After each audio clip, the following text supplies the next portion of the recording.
À Solvay, à l'université du Luxembourg. On voit souvent en Skype depuis Luxembourg. Et là, vous êtes à Bruxelles en direct. Et aujourd'hui, vous allez nous parler de l'une des plus grandes fraudes financières de l'histoire, digne d'un film certainement d'Hollywood, mais qui n'en finit pas d'avoir des conséquences en Asie, en Europe et aux États-Unis. Voilà, ce soir je vais vous parler du scandale qui s'appelle OneMDB. C'est le nom d'un fonds souverain créé en Malaisie en 2009, tombé en faillite en 2014 et qui a entraîné dans sa chute un Premier ministre, des enquêtes et des arrestations dans une dizaine de pays et pas plus tard que la semaine dernière, une provision dans le chef de la banque Goldman Sachs de 1 milliard de dollars qui du coup a raté son bénéfice trimestriel. Alors on va commencer par le début. Comment a commencé justement, comment est née cette affaire? Expliquez-nous. Alors en 2009, le Premier ministre Najib Razak crée un fonds souverain. Donc un fonds souverain, c'est quand un État crée un fonds d'investissement pour des investissements qu'il considère comme stratégiques. Alors pour ça, il n'utilise pas toujours de l'argent public, il peut en emprunter, c'est ce qu'il a fait, et il l'a fait via la banque Goldman Sachs qui lui a permis de lever 6 milliards et demi, et au passage, elle a prélevé 600 millions, ce qui est pas mal, mais jusque-là, tout est normal.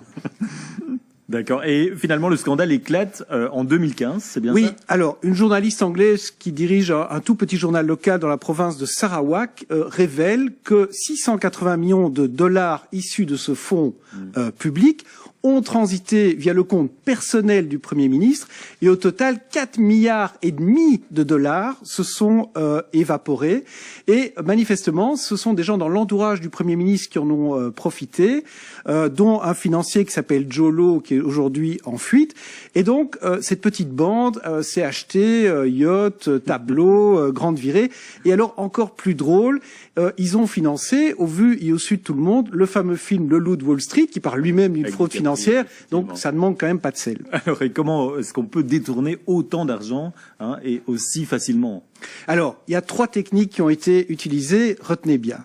On a créé des sociétés qui avaient des noms qui ressemblaient très fort à des noms très connus dans le domaine de la finance et de l'investissement. Donc ça ressemble, mais ça n'avait rien à voir. 2, ils ont utilisé ce qu'on appelle des comptes fiducie dans des grands cabinets d'avocats américains. Donc, ce sont censés être des comptes de passage qui sont pas suffisamment régulés. Et 3, ils ont utilisé ce qu'on appelle une superposition de comptes, c'est-à-dire ils ont multiplié les virements pour effacer les traces. Mais les enquêteurs ont par exemple pu déterminer qu'une partie de l'argent du fonds avait servi à acheter un bijou de 23 millions de dollars à l'épouse de l'ex-premier ministre. D'accord, joli cadeau. Et donc, énorme scandale ensuite, d'abord en Malaisie et ensuite voilà, dans le reste du monde, quoi. Oui, alors en Malaisie, le Premier ministre n'a pas démissionné tout de suite, mais donc il a perdu les élections subséquentes. Il a été arrêté d'ailleurs dans la suite de des élections. Donc il est aujourd'hui en procès, donc toujours supposé innocent. Un complice a été arrêté à Abu Dhabi, il en a pour 15 ans de prison. Mais donc au-delà de l'aspect très local, en fait ce qu'il faut savoir c'est que toutes les banques par lesquelles sont passés ces fonds ont été l'objet de très lourdes sanctions. Alors donc les autorités finalement, Thibault, reprochent aux banques de ne pas avoir été assez vigilantes, quoi. Voilà, parce que ça c'est l'esprit des nouvelles réglementations anti-blanchiment, anti-corruption coordonnées par l'OCDE, c'est-à-dire que les banques, lorsqu'elles voient quelque chose de suspect, elles sont censées soit le bloquer, soit le signaler.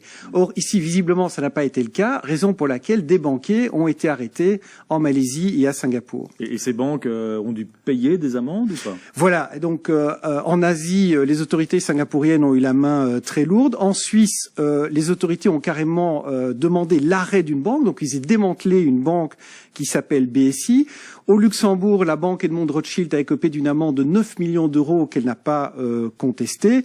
Et enfin, le gros morceau, donc qui faisait l'actualité la semaine dernière, c'est que donc les procès qui sont intentés à l'égard de Goldman Sachs, donc qui a contre lui 1 le gouvernement malaisien, 2 le gouvernement américain et 3 les gens qui ont financé ce fonds. Donc ça fait quand même beaucoup.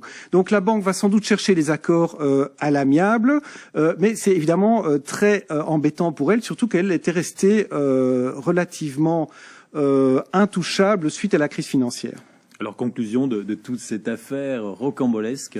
Alors, je peux vous dire que c'est un cas d'école qui est étudié dans tous les départements juridiques, bancaires à travers le monde. Donc, en cela, il va évidemment servir de leçon. Goldman Sachs se défend en disant qu'il est lui-même victime des escrocs qui gravitaient autour de ce fonds. Donc, la justice tranchera en Malaisie et aux États-Unis. Personnellement, moi, je pense que le problème, c'est que lorsqu'une banque se trouve face à un client contre laquelle elle n'ose pas dire non, donc ce qui est généralement le cas du gouvernement, eh bien, on est très proche de la catastrophe. Donc, on en saura plus via les procès. Merci beaucoup en tous les cas, Thibault de Barcy, pour cette affaire, cette histoire rocambolesque.